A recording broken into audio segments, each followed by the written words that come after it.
今ここで窓開けてくつろいでたんですけれども、暑すぎて、もうね、夏は夏で暑くて、今は気温が低いから、外に出れば涼しいんですけれども、太陽の角度っていうの高さが低くなってるんですよね。なので、めちゃくちゃ直射日光が入ってくるっていうので、夏だとまだ高い位置にあるんでね、日陰になるんですが、もうこれ、正直このレースカーテンあっても暑いぐらい。ほら、こんな感じで。めちゃくちゃね、冬だと直射日光が入ってくるので、これがかなり暑いです。今11時ぐらいなんですけれども、10時半ぐらいまではね、気持ちよくて、朝はめちゃくちゃ快適だったんですけれども、今こっちのね、東側の窓を開けてますね。あっちはもう暑いんで閉めて。やっぱりね、せっかく角部屋で窓が2つあるんで、こういうことできるのいいですよね。逆に朝はこっち暑いんですよ。東だから、今日起きてこっち開けたら、めちゃくちゃね、まだここはすりガラスなんでいいんですけれども、直射日光が入ってきて暑いんで、朝は開けられないんですけれども、昼はこっちの窓開けた方がいいですね。今めちゃくちゃ涼しい。もう本当に暑い時はこの遮光のカーテン閉めちゃいますからね。特にソファー側は。窓2つあるのはかなり使い勝手がいいです。今外に出てきたんですけど、気温が17度。なんか家の中より涼しいですね。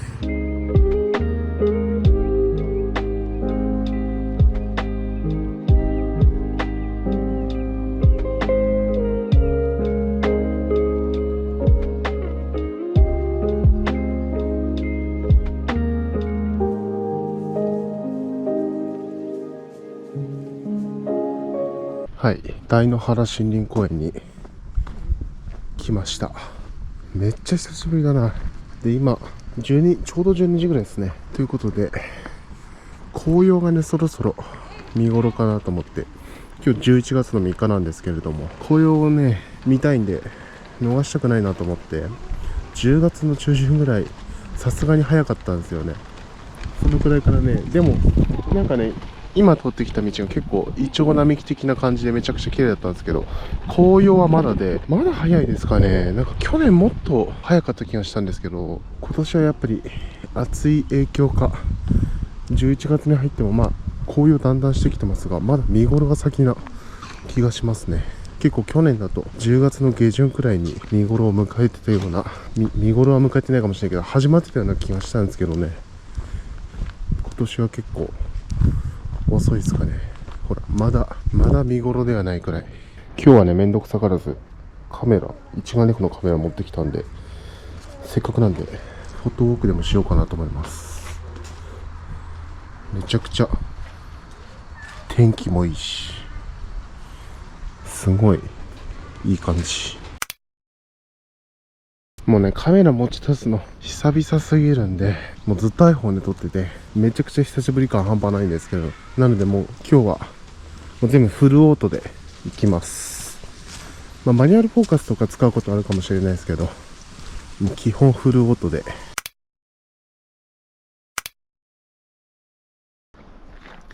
ほら、結構色づき始めてはいるんですよね。なのでもうすぐ経てば見頃になるんじゃないかな。ほら、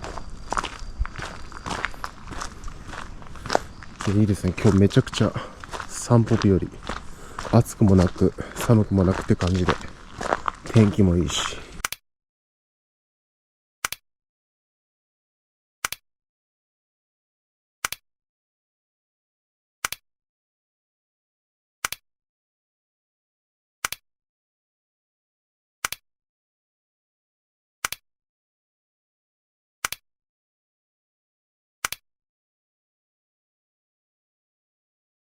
さあ、もう結構あっという間に、もうそこの坂を降りると反対側の地点に着きますね。ジョギングコース、これどっちから 1.2 キロなのかわかんないですけど、多分あれかな、今の歩き始めたところからかな。結構あっという間な気がします。いや、なんかここは歩きやすいですね。ここの公園は水の森公園とか五色沼とかかなりもうハードコースで、もう何回足をひねりそうになったかわかんないですけど、それと比べるとめちゃくちゃここは整備されてるように感じます。道も広いし快適。なんか石がとんがってる石が出てたりもしないし、めちゃくちゃ快適に歩けます。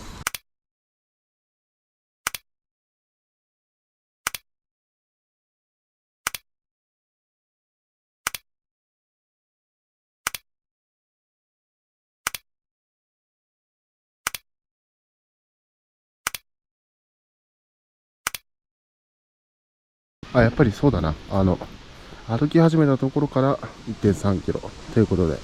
だいたい反対側まで行くと1.5キロくらいなんですよね。それは知ってました。そこのね、なんか子供の遊び場みたいなところが見えると、もうすぐ逆側の科学館とかあるところに着きます。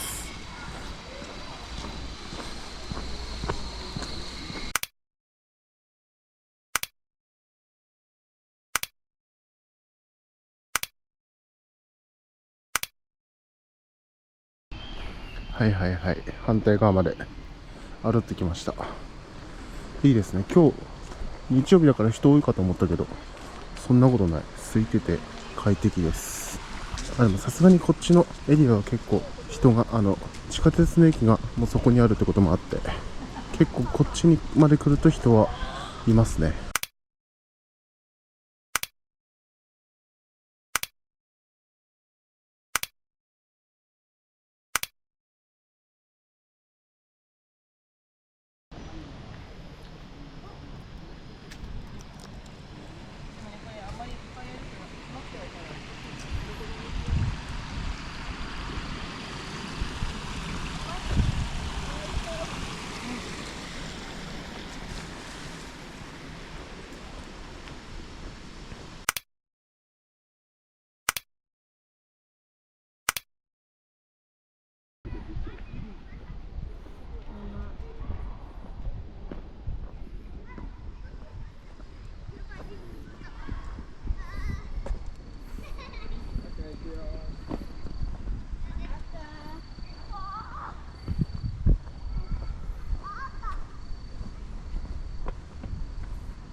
ここのエリアは結構人が多いですね。あっちもめっちゃ賑わってる。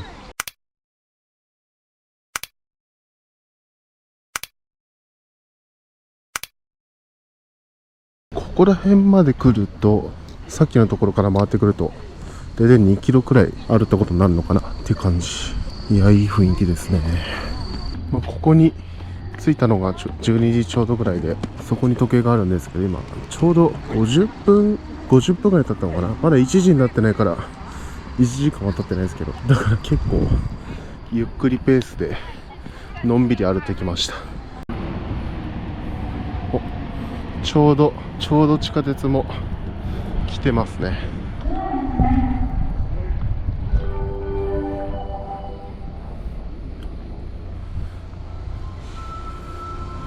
これ仙台駅というか富沢駅の電車か。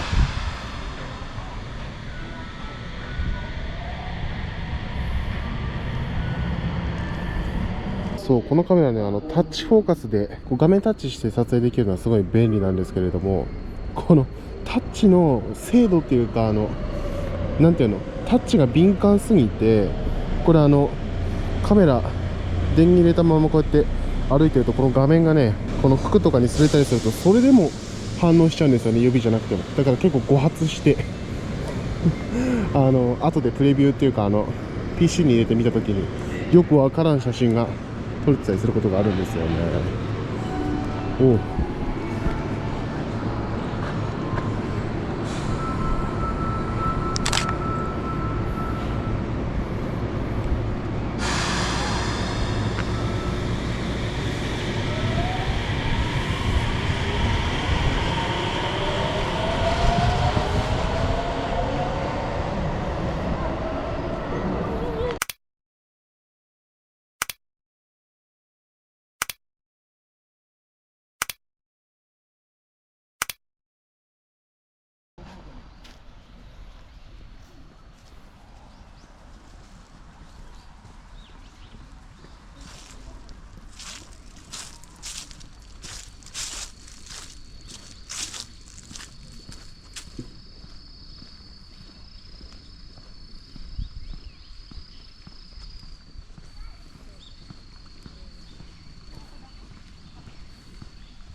さて今1時過ぎです。1時間ぐらいフォトウォークして結構いい写真いっぱい撮れました。なんか結構ね、最初の方の写真は白飛びしちゃって、なので後半白飛びしないように頑張って撮りましたので、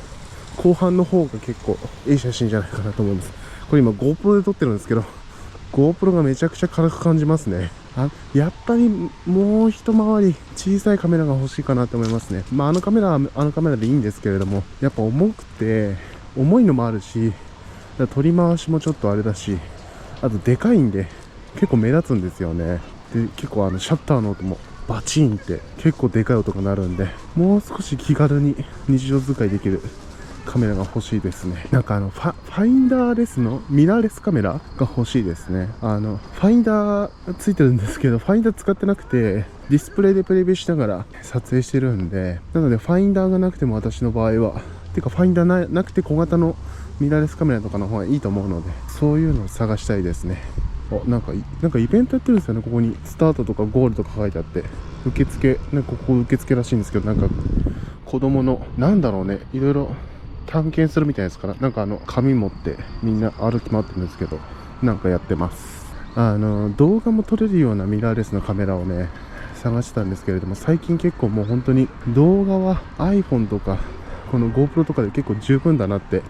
思ってきちゃって、なのでもう本当に写真静止画専用機としてそのミラーレスカメラ欲しいなと思ってて、なのでその動画性能とかそんな高くなくていいから、静止画ちゃんと撮れるカメラっていうのを、小型のミラーレスカメラねっていうのが欲しいです。今使ってるこのキヤノンの EOS キース X8i っていうカメラなんですけど、これもね動画性能に関してあんま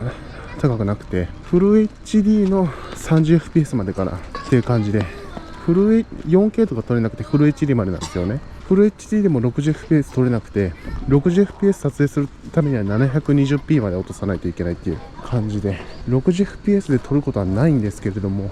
それくらい動画性能が低いんで、4K は出てほしいですよね、さすがに。結構フル HD のビデオとか見ると結構ね画質がね、フル HD も悪くはないんですけれども、やっぱり画質もうちょっと欲しいなっていうの。その代わりフレームレートはねもう本当に 24fps で今撮ってるんで 30fps もないのでいいんですけど、でもだから本当にね動画はもう 720p しか撮れないとかっていうカメラでもいいから、その分小型であればそういうカメラを探してます。なんかいいのあるですかね。ほらもう結構この逆向きも結構綺麗ですね。なんかね最初のその地下鉄大野原駅の方の私がいつも入ってきてるあそこはあんまりね紅葉しなかったんですけど、こっちの方まで来ると結構なんか見頃とかではいかないですけど結構色がついてるんですよね。ほらすごい綺麗、めちゃくちゃいい感じ。さあちょっとあっちの方のね出口から出てどっかご飯でも食べに行こうと思ったんですけれども、こっちまで戻ってきて、このね駅の上にスーパーがあるんですよね。で結構こうやってみんななんかレジャーシート広げて外でご飯食べてていいなと思ったので、ちょっとどっかお店に行こうと思ったけど、あそこのスーパーで何か買ってきてどっかベンチとかで食べようかなと思います。なんか外で今日めちゃくちゃ気持ちいいんで、外に出て食べたら気持ちよさそうだし、あとねあっちの街中まで結構歩いていくのが結構遠いんですよね。なので、そうします。この駅をね通過しないといけないので行きます。そういえば今気づいたけど GoPro の水平維持水平補正がオフになってましたね。なので私この水平補正が入ってると思って撮ってたので、結構映像斜めになってたらすいません。今までの映像もうね iPhone とかだと気をつけるんですけども、 GoPro ってもう水平勝手に撮ってくれるんで全然気にせず撮ってたので映像斜めになってたかも。ちょっと後でプレビューするまで分かりませんが、ここですね、駅の入り口。なんかずっと階段がこれ壊れてて1年ぐらい修理してたんですけど治ってますね。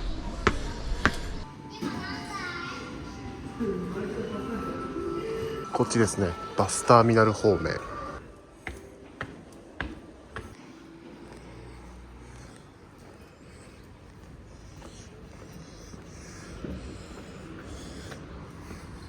この駅のバスターミナルの隣にあるスーパーなんですけど、ここで買い出しします。ちなみにここの上の立体駐車場、公園に車で来るときは使うといいですよ。すごい激安なんですよ。60分200円っていうので、平日最大料金700円、土日も800円っていうね。春に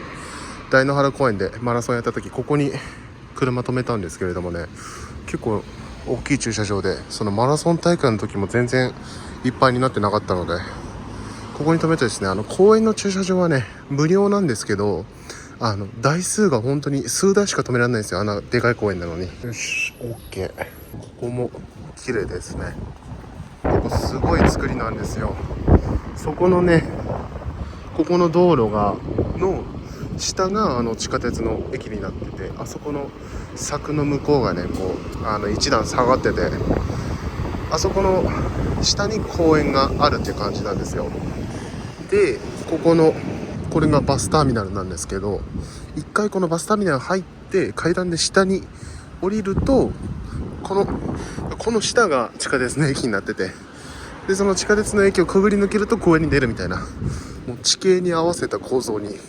なってます。だから初めて来る人はちょっと位置関係把握するのがあれかもしれません。私も3回ぐらい来て覚えましたね。ここを降りる。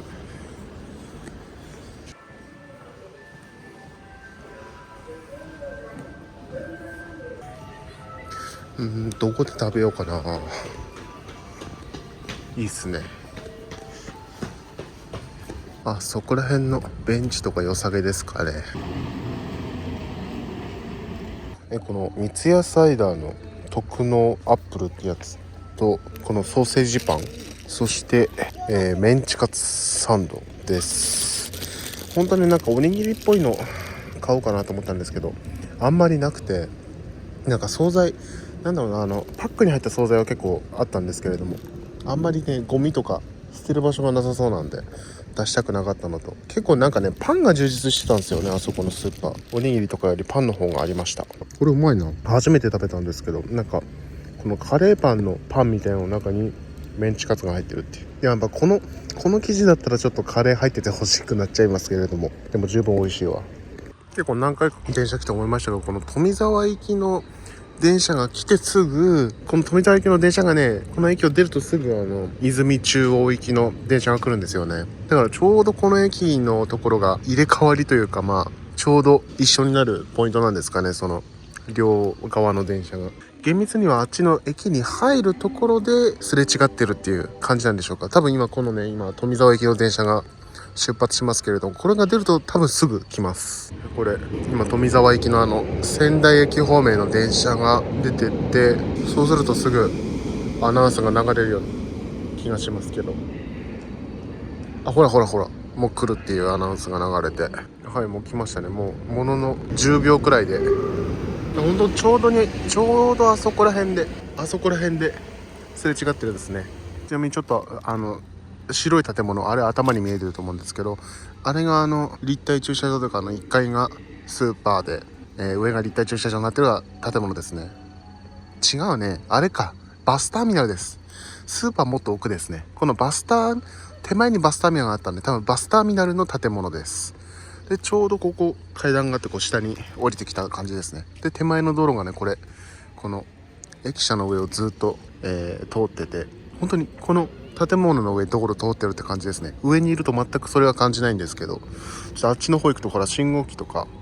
柵とか見えると思うんですけど、なんか分かったわ。なんか宝探し的なやつなんですかね。マップみたいなのに書かれてるのなんか探してるみたい。それで結構賑わってるのが今日は。来た時と同じコースで戻ろうかと思ったんですけど、結構ね、あそこ遠いんですよ。こっから行くと2キロぐらいあるんですが、多分こっちから行くと半分ぐらいの距離で行けるので、結構ね、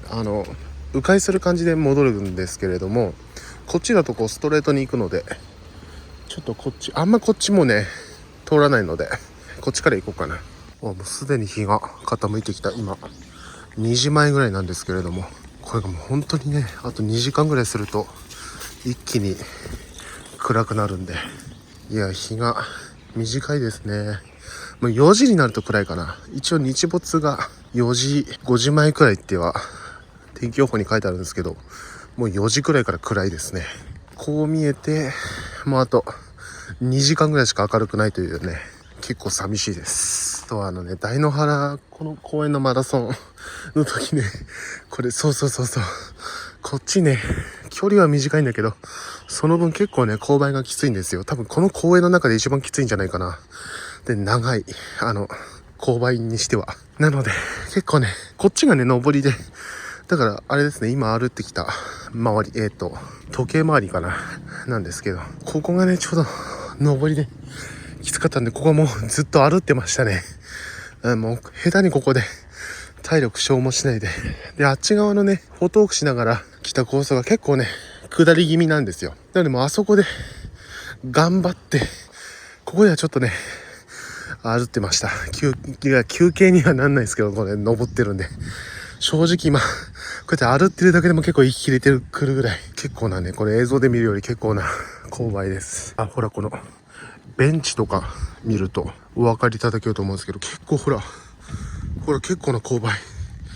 今水平に合わせるとこのくらい登ってます。この 2.5 キロっていうのはもう本当にさっきのところもトータルで、これは一周してるんですかね、このジョギングコースっていうのは。さっきの多分ね、大野原、最初に入ってきた入り口の大野原駅のところが起点になってると思うんですけど、いいですね。ここでジョギングしてもいいんですけど、ここまで来るまでが結構遠いんでね、結構ここね、結構ジョギングしてる人もたくさんいて、ジョギングコースに良さそうなんですが、あれですね、もううちからここの公園のね、いつもそれこそ地下鉄大野原駅のところまで歩いて、あそこら辺少し先行って引き返すみたいな、この公園に来るまでのコースがジョギングコースになってるって感じなんで、でも一回今年の2月か3月ぐらいにここのマラソン大会に出るために練習で家族と一緒にジョギングしたりはしたんですけれども、確かにね、あの時めちゃくちゃ良かったです。走りやすかった。そう、あの時がね、そのマラソン大会の練習にね、家族と来た時がね、その車止める場所が大変で、こちら大野原駅の方にも両側にね、この公園の駐車場あるんですけれども、この大野原の方の駐車場はもういつも満杯で、その時も止められなくて駐車場探し回って、で結局そのね、あっちの逆側の方の、駐車場がね、奇跡的に1台空いてたんで、そこに止めたって感じなんですけど、そこもね5台ぐらいしか止められないですよね。なのでそもそもあそこのね、有料駐車場があることは知らずに、あれね、マラソン大会の時にね、さすがにどこか駐車場探さないとっていうことで見つけた駐車場なんですけれども、確かにね、あそこいいと思います。結構でかいし。なのであそこに止めることをお勧めします。安いしね、60分200円なんで30分100円っていう、もうそこ曲がったら着きますね。いや早いな。距離的にはだいたい半分ぐらいなんですけど、体感5分の1ぐらいに感じます。はい、到着。だいたいあれなんですかね、3キロぐらいなんですかね。さっきのジョギングコースの表示見てた感じ、一周して3キロくらいな気がしますね。今のコースが1キロで、行きに取ったのが2キロくらいっていう感じだと思います。またもう少し見頃になったら来ようかな。どうだろうね、あんまり遅くても終わっちゃうんであれですけど、改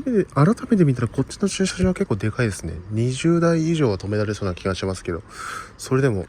空いてなさそうですね。パッと見やっぱ混んでるんだ。ほら、やっぱ入れなくて並んでますね。そう、ここのあそこら辺に地下鉄大野原駅があって、あそこの道もね結構ね綺麗なんですよね。紅葉というかイチョウかな、どっちかというと。ほら、なかなか綺麗。今ちょうどあそこの坂下ってきたとこです。ほら、こういうとこも綺麗ですね。ここの道路がね、私のいつものジョギングコースになってるんですけど、いつもね走るの夜なんですよね。大抵暗くなってからなんで、あんまりねここ明るい時通ることがなくてなんですが、やっぱりね綺麗ですね。明るい時来ると。ここは赤ですね。木の種類が分かんないですけど、こ